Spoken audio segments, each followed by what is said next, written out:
Frankenstein by Mary Shelley. Chapter 8. We passed a few sad hours until 11 o'clock, when the trial was to commence. My father and the rest of the family being obliged to attend as witnesses, I accompanied them to the court. During the whole of this wretched mockery of justice, I suffered living torture. It was to be decided whether the result of my curiosity and lawless devices would cause the death of two of my fellow beings, one a smiling babe full of innocence and joy, the other far more dreadfully murdered, with every aggravation of infamy that could make the murder memorable in horror.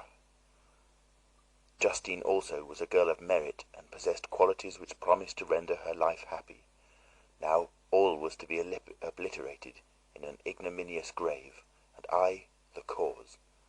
1,000 times rather would I have confessed myself guilty of the crime ascribed to Justine. But I was absent when it was committed, and such a declaration would have been considered as the ravings of a madman, and would not have exculpated her who suffered through me. The appearance of Justine was calm.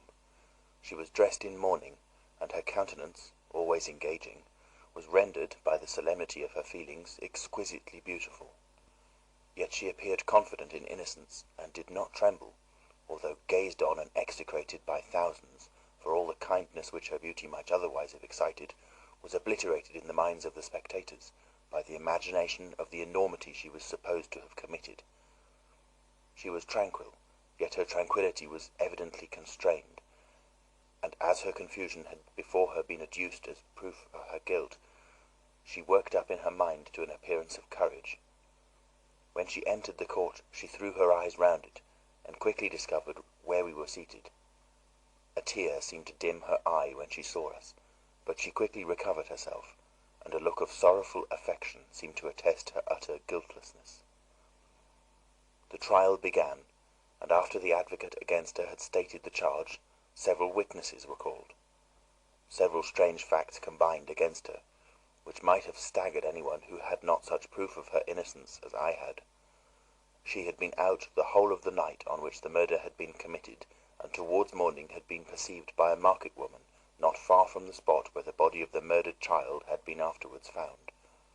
The woman asked her what she did there, but she looked very strangely, and only returned a confused and unintelligible answer. She returned to the house about 8 o'clock, and when one inquired where she had passed the night, she replied that she had been looking for the child, and demanded earnestly if anything had been heard concerning him. When shown the body, she fell into violent hysterics, and kept her bed for several days.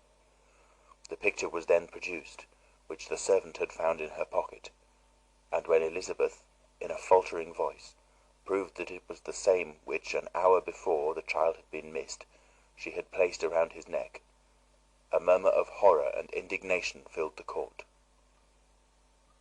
Justine was called on for her defense. As the trial had proceeded, her countenance had altered. Surprise, horror, and misery were strongly expressed. Sometimes she struggled with her tears, but when she was desired to plead, she collected her powers and spoke in an audible though variable voice. "God knows," she said, "how entirely I am innocent, but I do not pretend that my protestations should acquit me. I rest my innocence on a plain and simple explanation of the facts which have been adduced against me, and I hope the character I have always borne will incline my judges to a favorable interpretation, where any circumstance appears doubtful or suspicious." She then related that, by the permission of Elizabeth, she had passed the evening of the night on which the murder had been committed at the house of an aunt at Chêne, a village situated about a league from Geneva. On her return, at about 9 o'clock, she met a man who asked her if she had seen anything of the child who was lost. She was alarmed by this account, and passed several hours in looking for him, when the gates of Geneva were shut, and she was forced to remain several hours of the night in a barn belonging to a cottage, being unwilling to call up the inhabitants, to whom she was well known. Most of the night she spent here watching. Towards morning she believed that she slept for a few minutes. Some steps disturbed her, and she awoke. It was dawn, and she quitted her asylum, that she might again endeavor to find my brother. If she had gone near the spot where his body lay, it was without her knowledge. That she had been bewildered when questioned by the market woman was not surprising, since she had passed a sleepless night, and the fate of poor William was yet uncertain. Concerning the picture, she could give no account. "I know," continued the unhappy victim, "how heavily and fatally this one circumstance weighs against me, but I have no power of explaining it, and when I have expressed my utter ignorance, I am only left to conjecture concerning the probabilities by which it might have been placed in my pocket. But here also I am checked. I believe that I have no enemy on earth, and none surely would have been so wicked as to destroy me wantonly. Did the murderer place it there? I know of no opportunity afforded him for so doing, or, if I had, why should he have stolen the jewel to part with it again so soon? I commit my cause to the justice of my judges, yet I see no room for hope. I beg permission to have a few witnesses examined concerning my character, and if their testimony shall not overweigh my supposed guilt, I must be condemned, although I would pledge my salvation on my innocence." Several witnesses were called who had known her for many years, and they spoke well of her, but fear and hatred of the crime of which they supposed her guilty rendered them timorous and unwilling to come forward. Elizabeth saw even this last resource, her excellent dispositions and irreproachable conduct, about to fail the accused, when, although violently agitated, she desired permission to address the court. "I am," said she, "the cousin of the unhappy child who was murdered, or rather his sister, for I was educated by and have lived with his parents ever since and even long before his birth. It may therefore be judged indecent in me to come forward on this occasion, but when I see a fellow creature about to perish through the cowardice of her pretended friends, I wish to be allowed to speak, that I may say what I know of her character. I am well acquainted with the accused. I have lived in the same house with her, at one time for 5, and at another for nearly 2 years. During all that period she appeared to me the most amiable and benevolent of human creatures.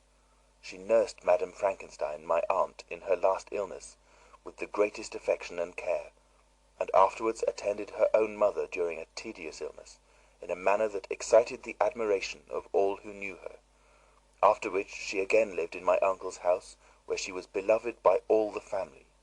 She was warmly attached to the child who is now dead, and acted towards him like a most affectionate mother.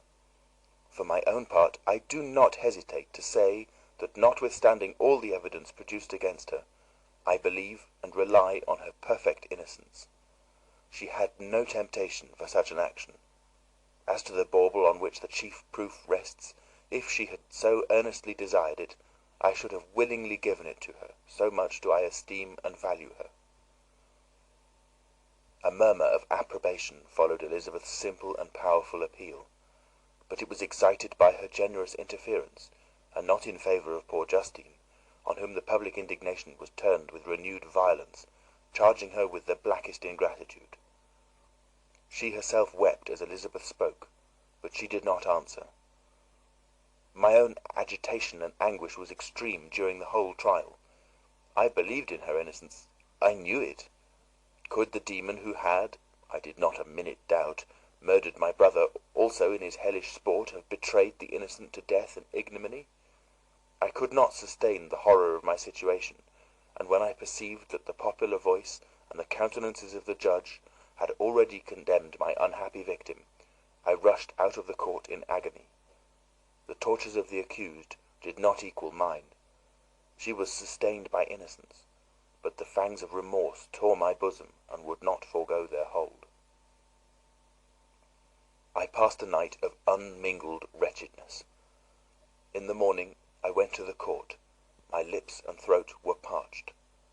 I dared not ask the fatal question, but I was known, and the officer guessed the cause of my visit. The ballots had been thrown. They were all black, and Justine was condemned. I cannot pretend to describe what I then felt. I had before experienced sensations of horror, and when I have endeavored to bestow upon them adequate expressions, but words cannot convey an idea of the heart-sickening despair that I then endured. The person to whom I addressed myself added that Justine had already confessed her guilt. That evidence, he observed, was hardly required in so glaring a case, but I am glad of it, and, indeed, none of our judges like to condemn a criminal upon circumstantial evidence, be it ever so decisive. This was strange and unexpected intelligence. What could it mean? Had my eyes deceived me, and was I really as mad as the whole world would believe me to be if I disclosed the object of my suspicions? I hastened to return home, and Elizabeth eagerly demanded the result. "My cousin," replied I, "it is decided as you may have expected. All judges had rather that 10 innocent should suffer than that 1 guilty should escape. But she has confessed."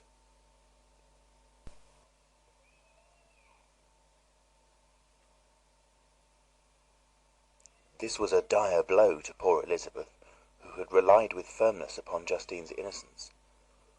"Alas," said she, "how shall I ever again believe in human goodness?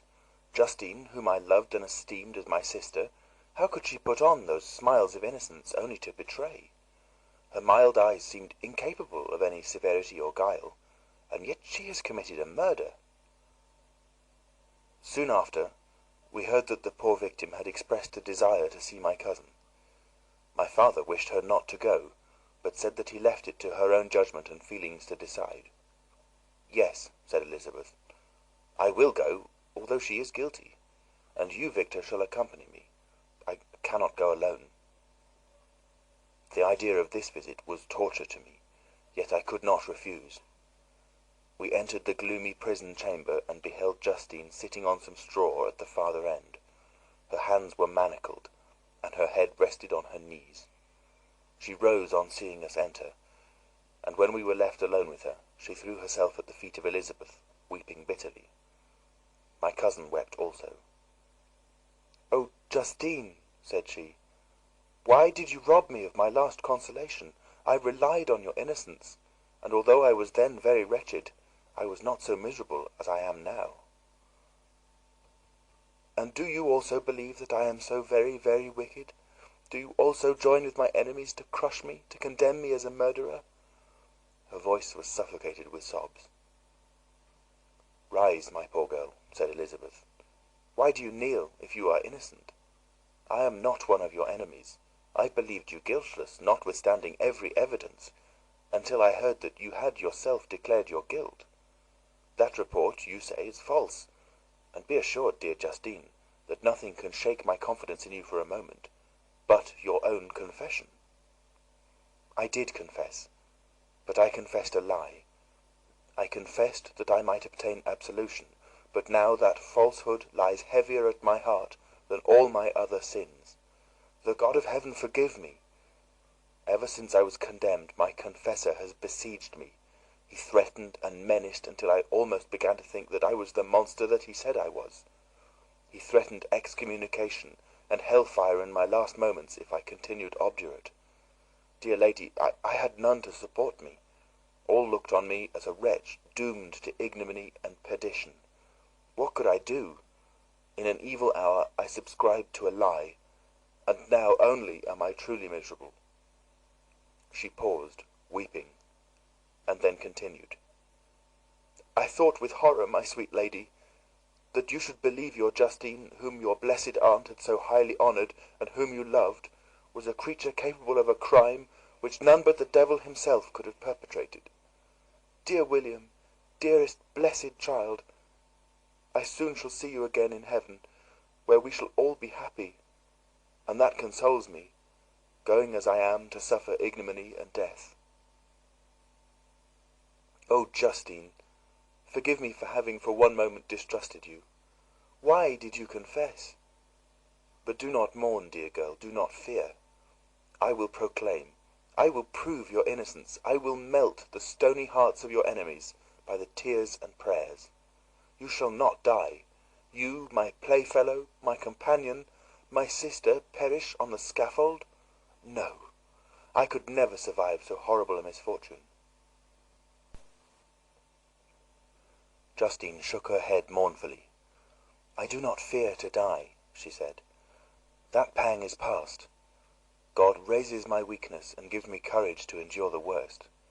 I leave a sad and bitter world, and if you remember me and think of me as of one unjustly condemned, I am resigned to the fate awaiting me. Learn from me, dear lady, to submit in patience to the will of heaven." During this conversation I had retired to a corner of the prison room, where I could conceal the horrid anguish that possessed me.